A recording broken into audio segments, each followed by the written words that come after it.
որովհետեւ մեր քաղաքացիները տարբեր են, կա լիբերալ այս այլասերվածներ եւ կան պահպանողական լիբերալներ, դրանք տարբեր բաներ են, կներեք, էլի սենց է։ Ինչի եմ տենց ուզում տարբեր ասենք, որովհետեւ տեսեք, խորհրդային միության փլուզման արդյունքում, չէ, երբ որ մենք անցանք շուկայական տնտեսության շատ նորմալ երևույթ էր,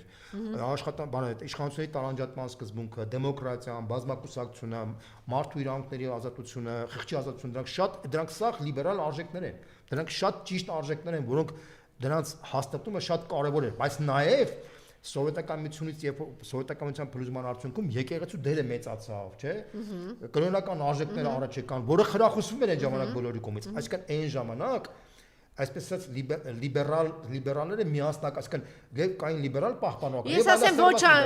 ասեմ ոչ այնքան ձեր ասած այլասերված լիբերալները անգամ Վազգեն Վեհապարին չէին խնայում, հիշում եք ինչեր էին ասում, այնպես չէր որ իրենք բանը։ Ինչ եմ ուզում ասեմ, որ բանը իրական այդ այլասերված լիբերալները նոր են դրսևորվում արդեն, որովհետեւ Չէ,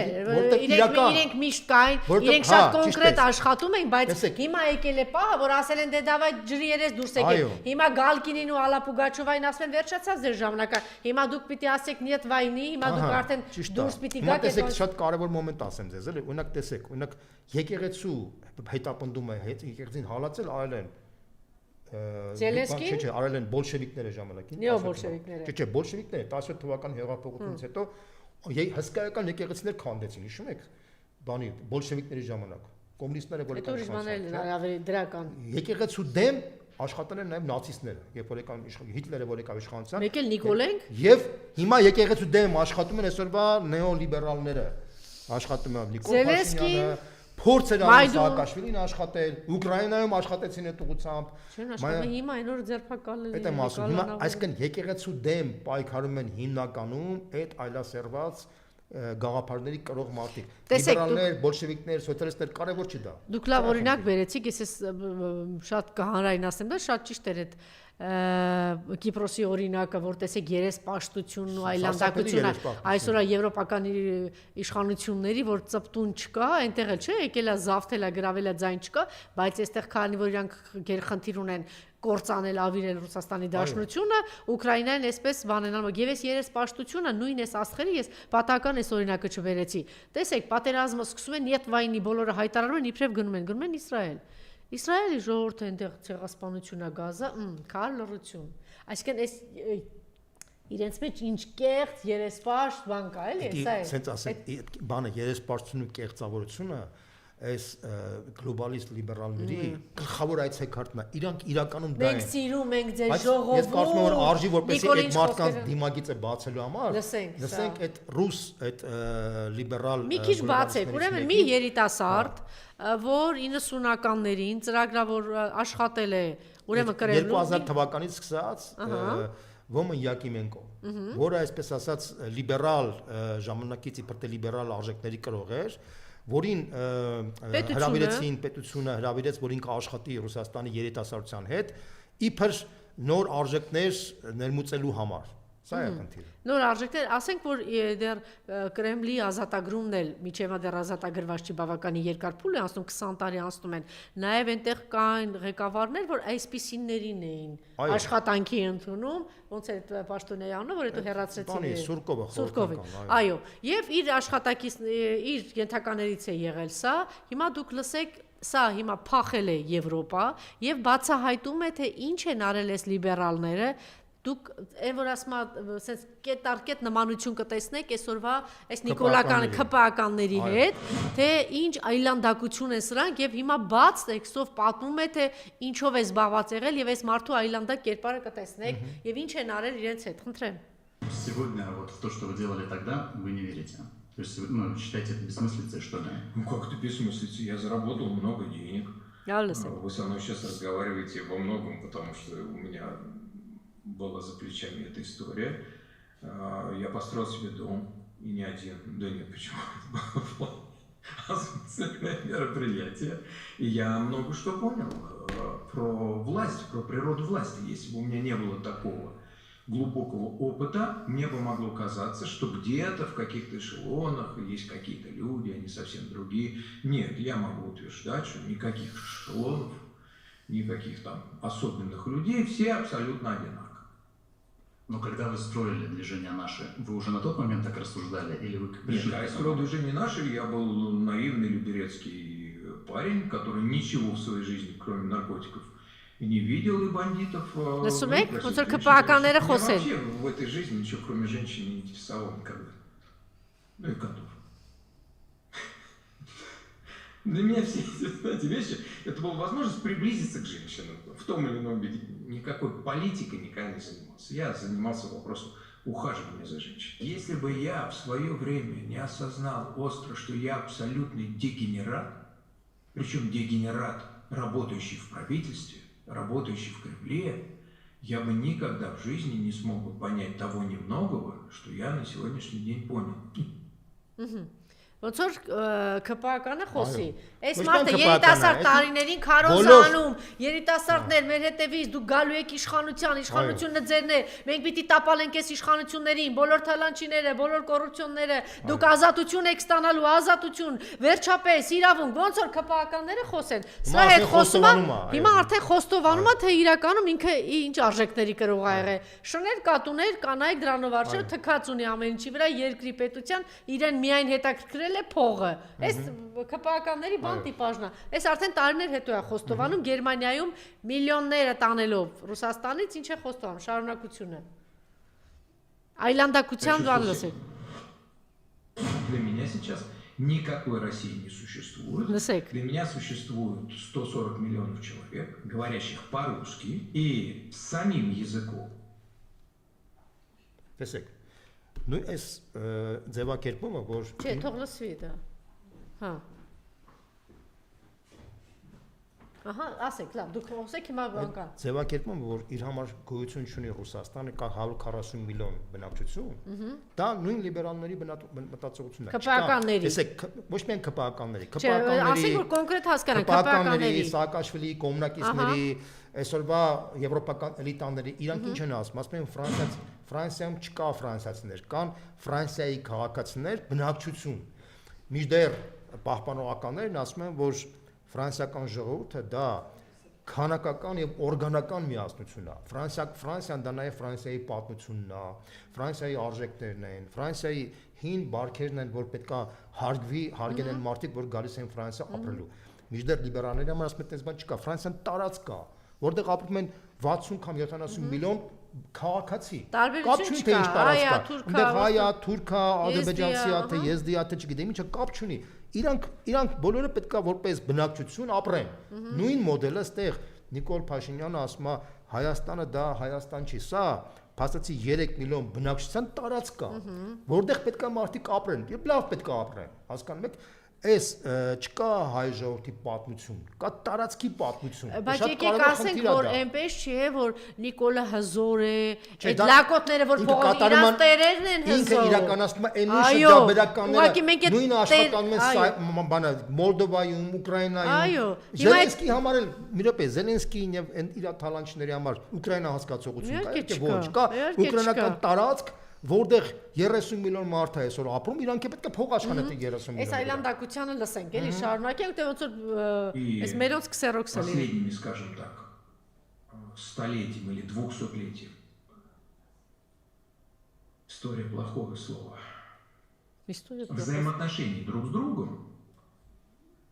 определенным образом сформировавших свою картину мира. Вот это для меня факт. У этих 140 миллионов людей внутренне, на мой взгляд, чрезвычайно отчаявшихся, одиноких и полностью не представляющих, за что им зацепиться в своей обыденной жизни, потому что все-таки, знаете, чтобы взять 3 миллиона и пойти защищать Родину, но это надо уже дойти до определенного, да?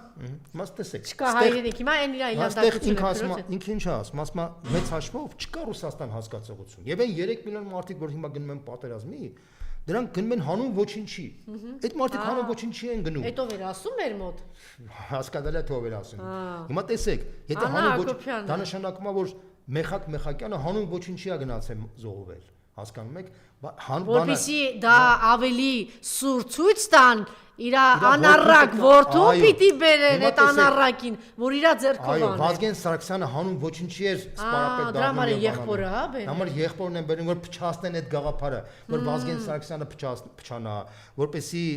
Մեխակյանը փչանա, հասկանում եք ի՞նչն է խնդիրը, հանուն ոչինչի գաղափարը եւ այն մարդիկ, որ Ղարաբաղյան պատերազմում հաղթում էին, գնում էին, զոհվում էին, դրանք հանուն ոչինչի էին զոհվում։ Եվ ինքը ասում է, ես զարմանում եմ այդ դեբիլների վրա, որ գնացել են, հավատացել են, գնացել են պատերազմի մեջ մասնակցել են։ Սա է լիբերալ, այս գլոբալիստ լիբերալների ուղերձը ժողովուրդներին։ Ինքը ասում է դու պետք է դաստիարակես բոլոր ժողովուրդներին նայենց եւ ժողովուրդներին պետք է իշխանության բերես այն մարդկանց, որոնք ներքին դավաճաններ են, որոնք իրենց իսկ ազգային արժեքները ոչնչացնում են։ Տեսեք, նույնիսկ իշխանության գալու ժամանակ Նիկոլ Փաշինյանին բերեցին Մոնթե Մելքոնյանի կերպարով։ Ինչի Մոնթե Մելքոնյանի կերպարով բերեցին, որպեսզի Մոնթե Մելքոնյանի կերպարը փչանա, որտեղ եթե դու Մոնթե Մելքոնյանի կերպարով բերում ես մի մարդու, որը ոչնչացնում է Մոնթե Մելքոնյանի արժեքները, վարկաբեկում են եւ արժեքները եւ Մոնթե Մելքոնյանը։ Երբ որ դու Արգիշտի Մեխակյանին դարձնում ես համայնքապետ, դու ոչնչացնում ես եւ արժեքները եւ Մեխակյանին, հասկանում ես, երբ որ դու Վազգեն Սարգսյանի եղբորը սարքում ես Վազգեն Սարգսյանի գաղափարների հակառակորդ, դու համ Վազգեն Սարգսյանին ես ոչնչացնում, համ Վազգեն Սարգսյանի արժեքներն ես ոչնչացնում։ Սա է խնդիրը։ Այս խնդիրը ծրագրված դրված է, ավելին կարամ ասեմ, Մուրը Բրիտանիայի մի 6-ի ղեկավարը պրակտիկորեն խոստովանել է հոկտեմբերի 1-ի այս տարվա ելույթում Ստամբուլում։ Սա է խնդիրը։ Հիմա վերջին կտորը, որ դուք հասկանաք, թե մենք ինչ այլանդակության ձեռքում ենք եւ ինչ է խոստովանում, ինչ հանգստությամբ, ես ներողություն եմ խնդրում, բայց սակայն ռուսական կանալներով են ցուցադրում, կարող ենք հեռարձակել, խնդրեմ։ У меня была сестра, короче, красавица. И ее все хотели так. Я подумал, а зачем, интересно, они ее будут, лучше я ее сам-то. Теперь я вам задаю один вопрос. Вы заходите к себе домой, вам 16 лет. У вас есть сестра. Так получилось, что вы в одной кровати. У вас есть, я вам задаю один вопрос. Вы сейчас с женщиной лежите в кровати или с сестрой? С сестрой. Все, вы никогда не заработаете миллиард. Почему? Потому что из женщины, то есть реальности, которая напротив вас лежит и пышет жаром, и идеи того, что нельзя, прикрытой словом «сестра», вы выбираете слово «сестра». Так вот, когда вам предложат заработать миллиард, вы найдете 1000 причин этого не делать. Почему? Так люди же потеряют деньги. Ну и с ними. Տեսեք, հիմա այստեղ շատ կարևոր խնդիր կա։ Սա այստեղ է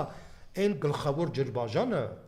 լիբերալ այլասերվածների եւ լիբերալ պահպանողականների միջեւ։ ՔՊ-ի այստեղ է գլխավոր ջրբաժանը ՔՊ-ի եւ մնացած վերնախավի կողմից։ Այստեղ է գլխավոր ջրբաժանը Տրամպի եւ Բայդենի միջեւ։ Այստեղ է գլխավոր ջրբաժանը Պուտինի եւ այսօրվա եվրոպական էլիտաների միջեւ։ Եթե դու քո քրոջը դիտարկում ես որպես կին, ուրեմն դու լիբերալ ես։ Եթե դու քրոջը դիտարկում ես որպես քույր, ուրեմն դու պահպանողական ես։ Սա շատ ֆունդամենտալ է։ Ինչի, որտեվ կենտրոնական խնդիրը Ըստ իրենց տեսանկյունի դու անասուն ես, փող չես կարող աշխատել, բայց դու պետք է ոչ մի սրբ ամեն ինչի վրա կենտրոնական խնդիրը հետևյալն է, դու ճշմարտությունը դիտարկում ես բացարձակ արժեք թե հարաբերական։ Եթե քո համար ճշմարտությունը հարաբերական է, ուրեմն դու լիբերալ պիղծ ես։ Եթե քո համար ճշմարտությունը բացարձակ է, ուրեմն դու նորմալ պահպանողական լիբերալ արժեքներով մարդ ես։ Սա է կենտրոնական խնդիրը։ Եվ այս կենտրոնական խնդրի մեջ է գնում պայքարը համաշխարհային գլոբալիստ լիբերալների եւ համաշխարհային ազգային արժեքներով հիմնված պահպանողական ուժերի միջև։ Լինի դա Ֆրանսիայում, լինի դա Միացյալ Նահանգներում, լինի դա Հայաստանում, լինի դա Վրաստանում, լինի դա Ռուսաստանում, թե եվրոպական երկրներում։ Այս պայքարը շատ ֆունդամենտալ պայքար է։ Այս պայքարը հետեւյալն է, այս մեր հասարակությունը պետք է այլասերվեն, թե հասարակությունը պետք է առողջանա։ Հասարակությունները պետք է գնան երրորդ համաշխարհային պատերազմի, թե հասարակությունները հնարավոր է խաղաղ ապրեն, կարողանան փրկեն մարդկությունը մեծ պատերազմից։ Նույն այս Վրաստանի պայքարը որ կար, չէ, Վրաստանի այսօրվա իշխանությունների եւ այդ սրտապիղծ ընդդիմադիր շրջանակների նույն տրամաբանությունն է, նույն այսօրվա տրամաբանությունը այսօր Հայաստանում է։ Եկեղեցու դեմ պայքարը, սա նույնն է, որովհետեւ տեսեք այդ մի քանի Գևորգ Սրբազանը, որին Արգիշտի Մեխակյանի օրինակն է։ Նույնն է, ոչ մի տարբերություն չկա։ Ի վերջո մարդը մի կյանք ունի այս աշխարհում։ Կյանքը որ մեռնում է, ինքը պետք է կամ դրախտում հայտնվի կամ դժոխքում, չէ։ Հիմա մեծ հաշվով նույնիսկ եթե դու միլիարդատեր ես կամ փող չունես, միևնույն է մեռնելուց դուք հավասար եք լինելու։ Բայց կարևորը դուք հայտնվես դրախտում թե դժոխքում։ Հիմա Գևորգ Սրբազանը ըստ էության դժոխքում կհայտնվի թե դրախտում։ Կապված է իր